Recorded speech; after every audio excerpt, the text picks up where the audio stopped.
আসসালামু আলাইকুম, বিদ্যার পক্ষ থেকে আপনাদের স্বাগতম। আজ আমরা এই সেট অঙ্কটা সমাধান করব। এমসিকিউ একটা অঙ্ক যেটা আসছিল 38তম বিসিএস এ 38তম বিসিএস ছিল। এই অঙ্কটা সমাধান করব। এখানে বলছে সেট এ এবং সেট দ্বিতীয় বন্ধনী দিচ্ছে x belongs to x Fibonacci সংখ্যা এবং x স্কয়ার লেস দেন 64 হলে পাওয়ার অফ a এর উপাদান সংখ্যা কতটি? পাওয়ার অফ a এর উপাদান সংখ্যা কতটি? তাহলে এখানে বলছে যেহেতু আমাদের x বিলংস টু x এর মানটা কি? ফিবোনাচ্চি সংখ্যা। আমাদের আগে বুঝতে হবে ফিবোনাচ্চি সংখ্যাগুলো কি। ফিবোনাচ্চি সংখ্যাগুলো ওই এমন একটি সংখ্যা যে সংখ্যাগুলো পূর্ববর্তী সংখ্যা এবং ওই সংখ্যাটির যোগফল হবে পরবর্তী সংখ্যা। যেমন আমাদের ফিবোনাচ্চি সংখ্যা শুরু 1, তারপরে 0, তারপরে 1, তাহলে 0 1 যোগ করলে হয় 1, 1 1 যোগ করলে হয় 2, 2 থেকে 2 1 যোগ করলে হয় 3, 3 2 যোগ করলে 5, 5 3 যোগ করলে 8, 8 5 যোগ করলে 13, 13 আর 8 যোগ করলে হয় 21। এইভাবে আমাদের চলতে আছে। এইগুলোকে বলা হয় ফিবোনাচ্চি সংখ্যা বা ফিবোনাক্কি অনেকে বলে, অনেকে নাচ্চি বলে। এগুলোকে বলা হয় ফিবোনাচ্চি বা ফিবোনাক্কি সংখ্যা। এখন এই সংখ্যাগুলো ফিবোনাচ্চি সংখ্যা। এখানে বলছে x বিলংস টু x, মানে x এর মানগুলো হবে, এই x এর মানগুলো ফিবোনাচ্চি হবে। এখন এই ফিবোনাচ্চি মানগুলো এখানে বসাবো।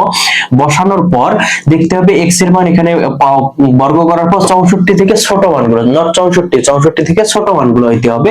এই সংখ্যাগুলো হবে এর সেট। তাহলে এর সেট আমরা বের করি। তাহলে আমরা যদি 0 বসাই, সুতরাং a সমান 0 বসাই, তাহলে 0 এর উপরে স্কয়ার দিলে 64 থেকে ছোট অবশ্যই। আর এক সঙ্গে আমাদের কি আছে 1 আছে, 1 বসাইলে 64 থেকে ছোট। তারপরে আমাদের 2 মান আছে, 2 বসাইলে 2 2 গুণ 4, এটাও 64 থেকে ছোট।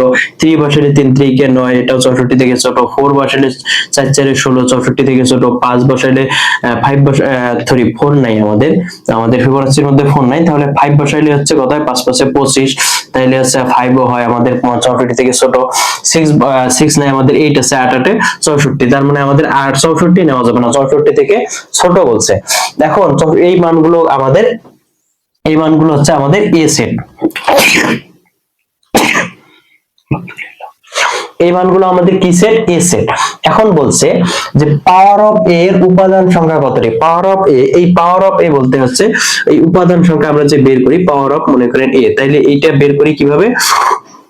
প্রথমে 0, তারপরে 1, তারপরে এক সময় যাই আমরা 1 3 1 2, এইভাবে আমরা পদগুলো বের করি। এগুলো আলাদা আলাদা সেট গঠন করি। এইগুলোর মধ্যে কয়টা সেট গঠন করা যায়, এইটাই আমাদের পাওয়ার অফ সেট।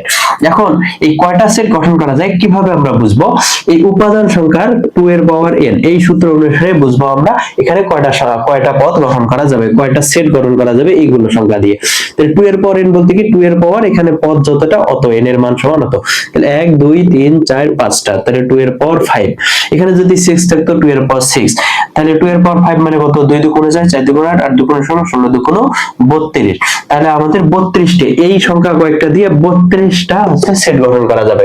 আমাদের এখানে যদি 4টা থাকতো, তাহলে 2 2 2 গুণে 4, 4 2 গুণে 8, 2 গুণে 16, তাহলে 16টা 4টা পদ উপাদান দিয়ে 16টা সেট গঠন করা যেত।